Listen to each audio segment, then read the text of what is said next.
everybody. Happy new week. The weather and the sunshine is out, middle of winter here in Melbourne, and I'm excited to be starting this brand new week. Um, all from the comfort of our own homes, but so feeling so blessed that I can do what I love without having to leave the house. And yep, got my exercise done this morning. Still have the ability to have my personal trainer come to my garage, which is set up with a gym, and have ordered our masks that are going to come in and have to be worn here from Thursday. So it's all happening. We have to live with it. So, hey, good morning, Mo and Luba, from two sides of the world.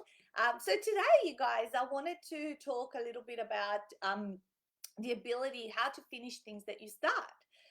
It seems to be a very big challenge for some people who love to start new things when things are exciting, and then as soon as that excitement phase wears off, they drop the ball, or they start to realize, oh, maybe this is not my passion, or I don't want to do this.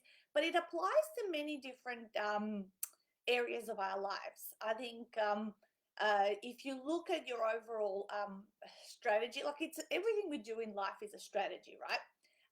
And we can see from simple things to really complicated and bigger things how there's kind of this replication of our strategy in it.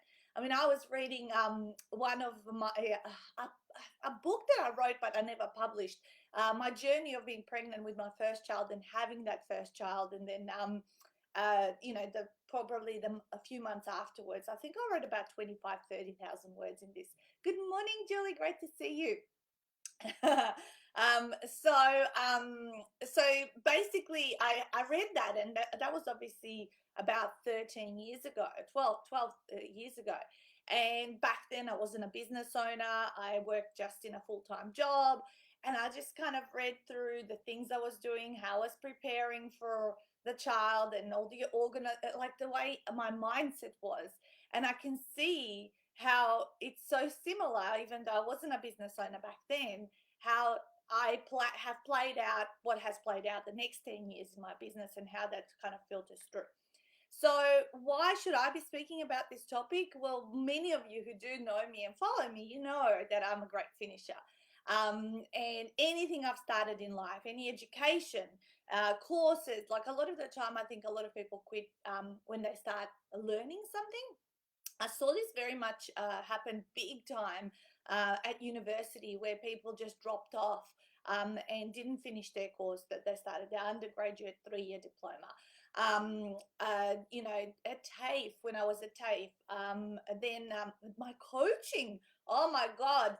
So with my coaching diploma, that was a $15,000 investment. So this wasn't even like, you get to go to school and the government pays for part of it or all of it. Like my TAFE was fully supplemented by my course was fully supplemented by the government when I did it. But the biggest investment I made for the first time in my education is when I invested that $15,000 to do the diploma in coaching. And I could not believe how many of the people I started with did not finish their diploma. Like they'd go and do it, and then start with it, do a few things, hand over stuff, because it was kind of like distance learning, do it yourself kind of thing. Whereas I thought, my mindset has always been, you start something and then you finish it, because that's what you've committed to. I didn't know that this was kind of a rare trait amongst people. I just thought that's how things got done. And then I realized, and I actually read some stats, that less than 3% of coaches, less than 1% of coaches will ever earn a six-figure income. And that more than 90% of them will spend more on their education that they will ever earn through their business.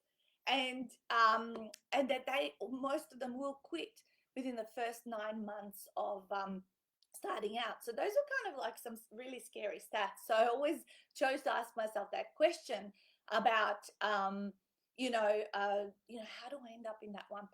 And then also knowing about it, some further stats that I have found since as well, is that only 3% of people ever do something when they invest in education, intellectual property, mentors, courses, and things like that.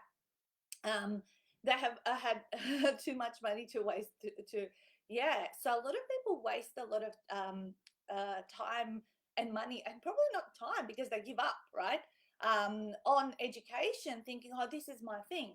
And so I want to talk about the mindset aspect of being able to finish things you start. You know, when I certainly always, even at high school, when I arrived in Australia, you know, you get given a project, an assignment, I'd do it, and I'd be always be done before the due date. Like I was always early handing over my things in. Same thing, you know, I was never one of those people who would have to, I never did an all-nighter at university. I never did any of those things because I just organized myself. This was the work, you get it, you hand it over. That was just the way I believed things when I didn't have this thing where people are working right up until the deadline. I was always early. Okay. Finished university, the degree in psychology and psychophysiology. Then I decided to do a diploma in IT, which was my TAFE diploma. Then I finished, actually I was working in the optical industry, finished an optical dispenser diploma, 2 year, again distance learning. Went and got my committed to going to taekwondo and ended up getting to my black belt and got my black belt, so finished that as well. Obviously finished 12 books. Which many people start and really don't finish. This is why people, of course, come to us, because we want, you know, they also see within us, you know, I want to be a finisher. And that's what's so important to me, is that people are finishers within our program. This is like what I'm so passionate about. You feel so accomplished when you finish. Yeah, that's one of my points, Julia, right? I've got like 10 points to cover off with you guys. And even things I'm crap at, like, you know, when a year ago, Stuart and I went to an escape room, and you know that you solve puzzles and all that kind of stuff, and some of these things can be really complicated and all that. And but I stuck it out. Like the people let us stay the extra half an hour over and above. But I really wanted to finish it and escape the room, even though it took me longer. So sometimes, yes, it can take you longer, but you can still finish it if you have build that trait within you. Yeah. What else is here? Yeah, finished my diploma in life coaching. It was a 2 year deal, but I did it in 11 months. Again, an early finisher. So I guess maybe this video is also the aspect of not only just how to start and finish things, but also how to become an early finisher as well, because then you can get on with other things. It doesn't have to. Yeah, you won't let me down, Luva. You better not. And I know you'll finish it. You're already showing those traits anyway. You can tell. You can tell people who show those traits. You can see, you know, them, you know, doing work, asking questions, being proactive. So people who are finishers are very proactive, right? They want to get the answers. They want to tick that off their list. They want to get on the next thing. People who don't finish, they stay quiet. Like they'll have the excitement phase. I picked up this off the internet the other day. And maybe it's back to front for you guys. But it's about, you know, when people start, how there's excitement and honeymoon phase that lasts for about 2 or 3 months, when something happens, and then goes into uncertainty, losing confidence, confusion, depression, and then the crisis. And that's where people quit, right? At crisis point. Where they need to make the decision, am I going to stick this out, or I'm going to quit? And generally this shows it's about the 6 month mark, but I think, you know, some of these stages can go faster or slower, but it's definitely where people quit within those between month 3 and 9, I think, when they start new things. So let's talk about this mindset and why it's so important that we finish things, because sometimes people might give themselves this excuse, oh, it's just not my passion. I don't want to waste my time. You know, I need to, like, you know, really find the thing, you know, but there's so much value, and you're not wasting your time and effort if you actually commit to finishing things. Okay. There is way more value, because whoever said, oh yes, on their resume, I did 2 years of uni and then I quit. They don't even mention that I actually ever went to uni, and yet they wasted those 2 years not finishing. So therefore, they never exist as part of their resume. That's one of my points. Okay. So first of all, when you finish things, there's a sense of achievement, which is what already Julie has said. Sense of accomplishment, sense of achievement, sense of, you being proud of yourself, going out there and getting that diploma, putting it up on your wall. Like if you saw, some people have seen the background of one behind this wall, there's all my diplomas, all nice and framed and all that kind of stuff. And they're not all relevant to what I do right now, but it's all the things that I have finished. It's like kind of my proud achievement wall. Yeah. My black belt's in my cupboard over here, and I often talk about what's one thing not many people know about me. And then I pull that off, and I always, Stuart laughs that's one thing that I always share. But that sense of achievement and feeling proud of yourself, and your family will feel proud of you because you actually stuck it out to the finish line, and you can celebrate around that. And everything that you do and you finish will play some kind of part in the whole picture of it all. When I did my diploma in IT, it was like, why the hell am I doing this? I hate coding. We were learning like coding and all this kind of stuff. But I actually understand where it plays a big part now. People say you're so techie, Nat, right? I reckon maybe doing that 2-year TAFE diploma was where I kind of like played around with computers and understood a little bit. Like I used to have a friend who used to do my coding. I was such a naughty student because I didn't understand it at all. I didn't get it. I just didn't.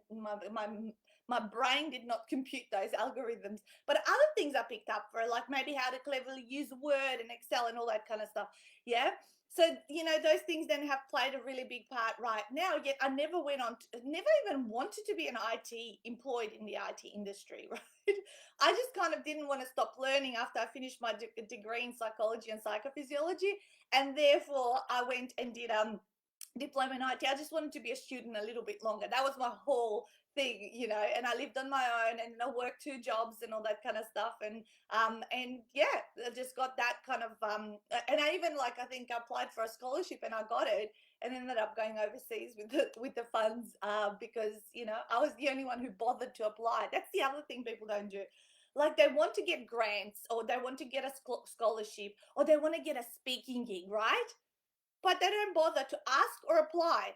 And application forms, I spent most of my last week applying for the Export Development Marketing Grant, which is, when you take your business overseas and you market it and all that kind of stuff. Like, my whole week was consumed with applications, this government grant thing that, with COVID, whatever's happening right now. But most people don't bother to work out how to apply and actually focus to get that thing. And that's why if you don't finish that application, you're never going to get the benefit of a scholarship or a grant that you might be eligible for. Gail says, I can relate up to chapter 5. I'm back with lots of actual writing going on, pushing to be almost not totally done by retreat. There you go. Well, and you should, those of you guys that are my authors, I always said, get as much done. Don't treat retreat as the starting point. Treat it as your finishing line, right? And you're learning the extra things you need to do once your book is in your hand. Because if you don't have your book in hand, guess what? You can't do all the other leveraging things and get the benefits of what you signed up to do, yeah? All right, so proud of yourself, sense of accomplishment. It develops your discipline muscle, right? Your discipline muscle. Because many people lack discipline, right?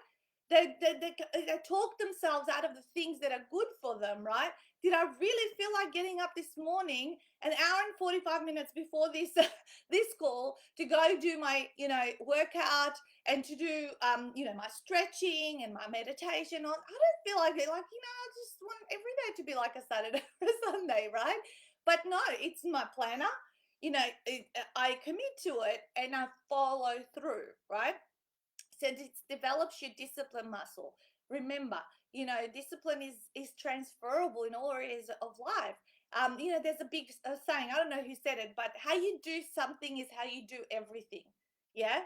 How you do something is how you do everything. So look at, what you're doing in the rest of your, in other areas of your life, and how then that reflects upon maybe the areas you want to excel in, right? And how can you tweak that strategy? Because obviously everything can be rewired. It takes effort. Actually, I've got some bad news. To rewire the neural pathway, it takes 1,000 times of repetition, right? So I heard this from one of my mentors years back, probably my first couple of years of business. She says it takes 1,000 times or 2 to 3 years of repetition to rewire a neural network. And when I started exercising regularly, I committed to 4 times a week.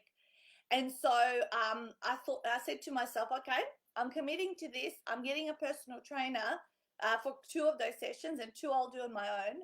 And I need to stick it out for 2 to 3 years. Now that's a long, long, long time, right? You know, like when you start something, you know, people say 21 days, 40 days, whatever. No, I think it's a lot longer. If you really want it to become like brushing your teeth, you need that 1,000 times of repetition to build that new neural pathway. So remember, you're building your discipline muscle. So if you're going to commit to something, you have to do it. You know, the tipping point comes where it's so natural to you after that period of time. Okay, next one.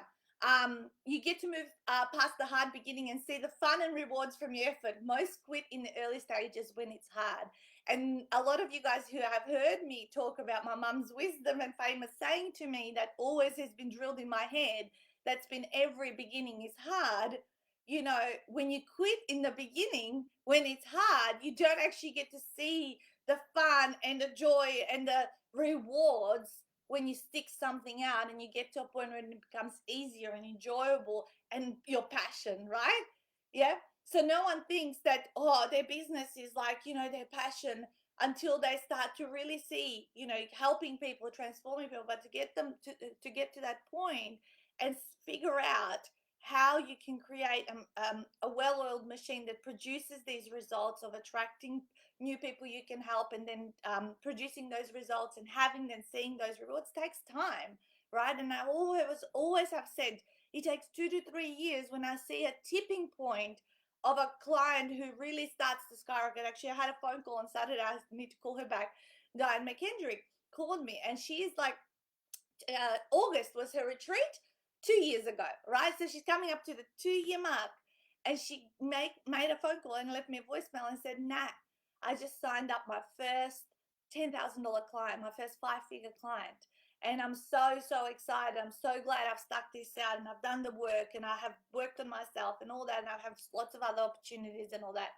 And I can see, you know, her little exponential curve of where she started and what is happening right now. And I want to have that conversation to see. And this is what I always see when the authors that stick this out, they treat the program not as a 48-hour author weekend. They treat it at least as a 12-month-long learning, you know, through masterclasses, through the support. And some of them get lifetime access to these masterclasses. And I know for a fact Di's been regularly attending all of the trainings and doing the work. As a result, then they get obviously the massive outcomes as that was reported into me over the weekend. So remember, every beginning is hard.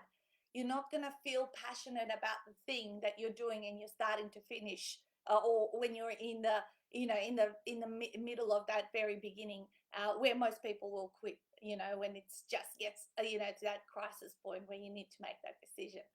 All right, so okay, so like I mentioned before, think about things that you finish, build onto your resume of your life achievements. Yeah, you don't put on your resume that you half finished a degree or a diploma or whatever it is, right? You never even mention it ever again, right? You don't say I wrote half a book, you know, and never published it, right? So think about the things that you finish that do build on your resume of life, and they stick there for a long time. So really you know, start to go, okay, you know, you have another thing that you can say, I've accomplished and I have finished. All right, next one is all right, so this one comes, I think, from Tony Robbins said it, but successful people make decisions fast and change them slow. Okay, so successful people will make a decision fast. They'll decide, yep, I'm going to commit to this thing, or I'll do this course, or I'll do this, I'll take on this program, I'll take the leap of faith, like, right? They don't ponder on it and say, oh, I'll think about it. Maybe the ducks will line up in 5 or 6 months' time. You know, this is what I see. Like, I see it in my own business. You know, when I talk to people and they've come and they want to write a book, right? They've come to my seminar. There's no other reason why they would be there, right? And then they go, the time is not right now. Well, why did you come to the seminar, right? You know, the time, you want to do this, you do it, and then you stick it out, right? Those that make the decision fast, they're generally onboarded and welcomed into community in a few days' time. And then, as long as they stick, and then they stick to that and keep doing the actions that are required to make themselves a successful author, then of course they're going to have the results in time. So successful people make decisions fast, but change them slow. So don't give up on things. Like when we hired, people often do Facebook advertising, or they'll hire someone. I see this happen all the time. They'll hire an expert, and they'll start doing the things to get more leads into their business and all that kind of stuff. And as soon as they see that, oh my God, there's so much like Facebook spend and obviously the management fees, and I haven't got any results in 4 weeks' time. What's happening? Like it's not working. This company's crap, right? That's not right. To start doing well in Facebook advertising, any marketing requires testing and measuring and building up an audience and building up, that online presence and the people seeing you, like they say, you need to need to have 7 or 8 touch points before people will, do anything with you, right? Or take that next step or inquire with you, right? So how many times have you turned up, in those Facebook, and they give up and they fire the person and they go, that company is really crap. It's not. It takes time. It takes, learning. There's a learning curve in there as well. Just like starting anything new, there's going to be that, learning curve to get things working, refining the message, refining the ads, refining the targeting, the picture that you're using and all that kind of stuff. I was starting to get cold feet last weekend, got over it in a few days, but this is helpful. Yeah. And we're going to go through different emotions when we are when we are on this new journey of learning something new, right? We're always going to get different emotions, from excitement to uncertainty to, like, as I said, and Luba, you just mentioned it here. The first thing is excitement, right? And you've got that honeymoon period, yeah, and then you go into uncertainty, losing confidence, confusion, which is what happens to my first time authors, right? And if they don't contact us, they can go into a sense of inner crisis, which is depression, until they, if they have that conversation, we can move them forward to accepting, exploring, testing, and getting on with new confidence and that transformation that occurs at the other end, right? So there's it's not, you're no different. People are no different from one another. We all go through these same things. And those that give in to the depression, they could go into the quitting phase. Yes, it's harder than you thought because you're doing it for the first time, right? You're doing it for the first time, and we do something for the first time, we're walking blind. We're going through the fog, and we can only see the very next step, and you can't see the whole journey. Whereas I can see the whole journey for every single one of my authors if they're willing to walk those steps with us. Yeah. Awesome. All right, so remember that one. Successful people make decisions fast and change them slow. So if you make a decision, stick it out. Get in line and stay in line and move through and work through your emotions, okay? Starting to think book isn't good enough, and that's also what people will think. I'm not good enough, my content's not interesting, I'm not funny enough, who am I to say I'm the expert? Who am I? Other people think, who am I to write a book, to think I could write a book? All of this has been repeated over and over again by all authors, and they still, the imposter syndrome, or I'm a fraud. People will find out I'm a fraud. Like, it's all BS. It's not. It's made up in our mind, you guys. Just do what you want to do and what you started out, and you stick it out. All right. So next one is, the next one is, like, if you're a coach, just be very mindful if you're in your first 12 months, and do stick it out and keep going. And if you are like, and you might be one of those people, actually, there's people out there who do commit to something, and then they keep doing it, but not to the success they hope that they would do it, and they don't quit, right? Which is, they keep persisting, but what they keep doing is the same thing over and over and expecting a different result. Yeah, which we know it's the definition of insanity. So if you're one of those people who's been sticking it out, let's say you've started out as a coach 3 years ago and you're still not monetizing your business, you're still not making any income. So look at the strategy maybe that you've been replaying over and over and over, and where it's not serving you, and have you bothered to get your own coach and to get mentored or to work with someone who's got the results that you want? And have you really done the things they've told you to do? Or you were too scared and just kept to your comfort zone because that was the place, where you feel most, safe. Yeah. Because why people don't, and then they try, this doesn't work. This cannot be monetized. It's not for me, and all that kind of stuff. So you really got to ask those questions. If you have been sticking out at something and you really want to make it work, but it's not working, how are you maybe replicating the same strategy over and over and over and over and over? Okay. Because they're the things that are going to keep you stuck and on a whatever, right? What is it, that wheel that the rat goes on? Okay. All right, so next one is finishing builds on the reference of success of finishing. Okay, so that we collect in life, we collect references for success. Yeah. And when we have done it once, we're able to do it again. Okay, so starting small and finishing something you've never finished, or maybe it's sitting there at home, maybe it's a little project you started, whatever it is, go and finish it, and then finish another thing, and then, maybe create the 52 weeks, and then obviously bigger projects will come along, and you need to finish those as well, or things, completing, maybe you have been doing a course and you just haven't focused on doing the modules and handing over the work to the school to assess you and then pass you through and all that kind of stuff. Find those things that are unfinished in your life and start doing it. When you start collecting references for success and the feeling, because we're not after the goal, guys, we're after the feeling we get when we achieve that goal. Okay, the goal is the goal, but the feeling is what we crave and what we want as human beings, right? Okay, and last of all, as I said, model those that are finishers, not those that perhaps modeled for you quitting, right? So who did you observe in your life? Look at how you were raised and who you were raised by, and what are they like as a person? Okay, did they model for you persistence, resilience, finishing, all that kind of stuff, or did they model for you giving up, not you know not being disciplined, like just being totally random and all that kind of stuff? And no one can help who they were raised by, right? We have our family and the people around us who they are, but we can choose now as adults differently. We can make different choices. We can hang out with different people. We can learn from different models of excellence.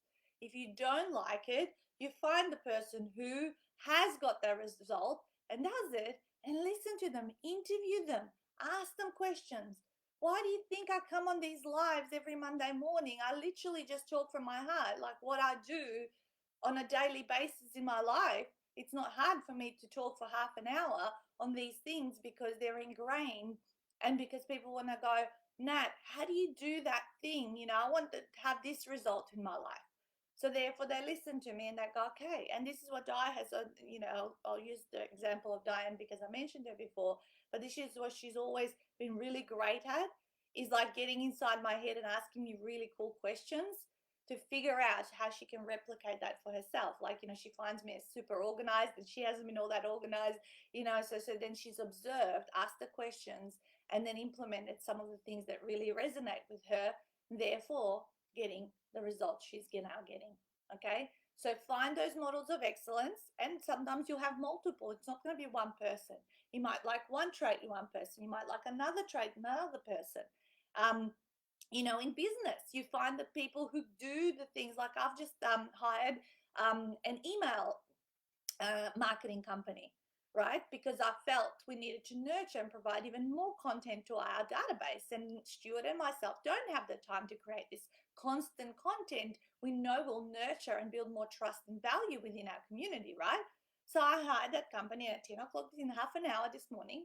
I'm going to be having my onboarding call and talking about how they will be helping us create these extra 8 emails where they will nurture and provide value to our clients. And where are they going to pull the content from? These kind of stuff that I talk about, still going to be me.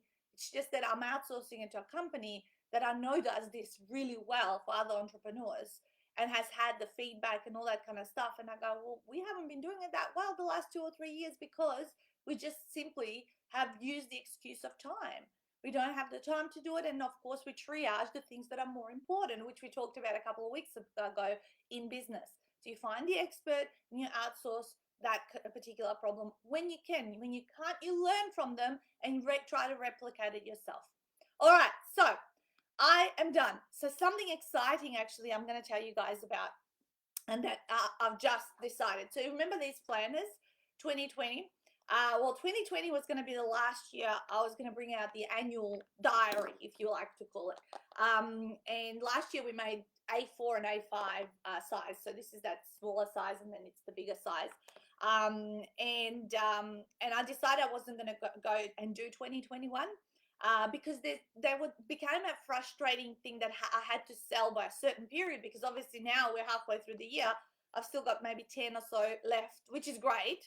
But I wanted to stop doing that kind of like that pressure to have to sell it in a certain period.